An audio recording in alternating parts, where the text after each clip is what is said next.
So I was discussing Phil Jackson and how he is uniquely prepared to be the head coach of the Chicago Bulls at a time when they were anything but functional. They were so dysfunctional that Donnie Nelson, who was the president of the Indiana Pacers organization, once said, maybe we're all doing this wrongly, because I can't imagine any of my players would go at each other publicly the way that some of the Bulls went at each other publicly, notably Michael Jordan, or would go at their head coaches in the way that they went at their head coaches, or Jerry Krause for that matter, because Scottie Pippen actually says out loud, Jerry Krause has to be the best general manager in the history of the sport because of what we accomplished, and you cannot say that he didn't build that team, because he did. The problem with Jerry Krause is that he wanted more credit than we were willing to give him for the building of that team, because Phil Jackson is also a Jerry Krause hire. He traded up to go get Scottie Pippen. He put these folks around Michael Jordan so that he could go from being a scoring champ to an NBA world champion. I find that interesting because with these Bulls and with their dysfunctional nature and the yelling at Jerry Krause and the yelling at each other and Dennis Rodman being all over the place, that perhaps my buddy Robert is right in that Phil Jackson could have led Kevin Durant, Russell Westbrook, and James Harden to an NBA title.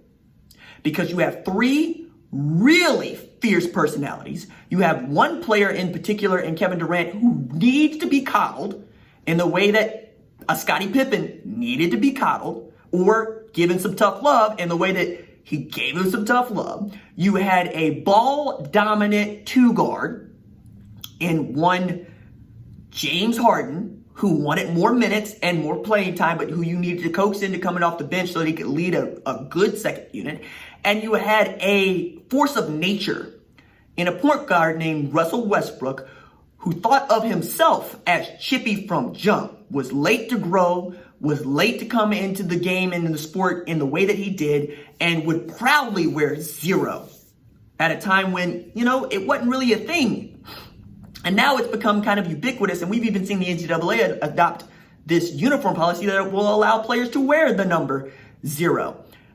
Scott Brooks is much more of the Steve Kerr school of coaching. He wanted to get along with his players. He wanted his players to lead. He wanted himself to be able to follow and throw a play in here and there. Billy Donovan is a college basketball coach, which is another way of saying it's really hard to tell grown men who collect a check, especially when they make more than you, what they're gonna do.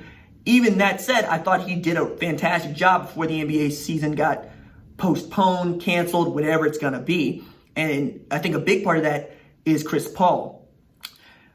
But if you don't have a Chris Paul, you need a Phil Jackson, because that guy, if nothing else, had seen everything there was to see, could, according to Jordan's words, make you want to believe in the collective and be a part of the team. Because there was this really intense, fascinating, emotional moment toward the end of episode 10 where Steve Kerr, Phil Jackson, Michael Jordan are all recounting how Phil Jackson had asked each one of the players to write down what this season meant to them and to read it aloud to each one of their teammates. And then they would each throw those notes into a coffee can, and Phil would light a match and set them on fire.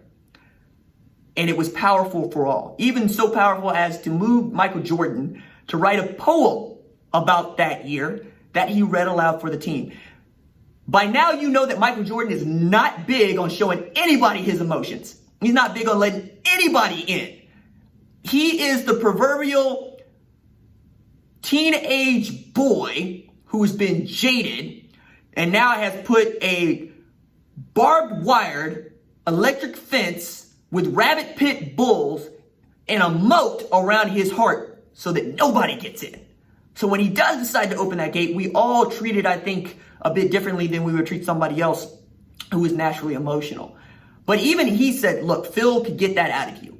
Phil could help you understand what needed to be done within the construct of the team while also acknowledging you as the individual. Because there are also moments in that series between Utah where I would have seen a Kevin Durant in the same capacity of, hey, everybody get the hell out of the way and let Michael go do this thing. Because with that really fascinating and brilliant shot over the top of Brian Russell, where he did not push off. And by the way, I'm tired of hearing sports talk show hosts say it's debatable as to whether or not he pushed off, because the only person that's still saying that is Brian Russell. And last I heard, he died 22 years ago on the floor from a Jordan crossover and jumper in his face. He's still deceased.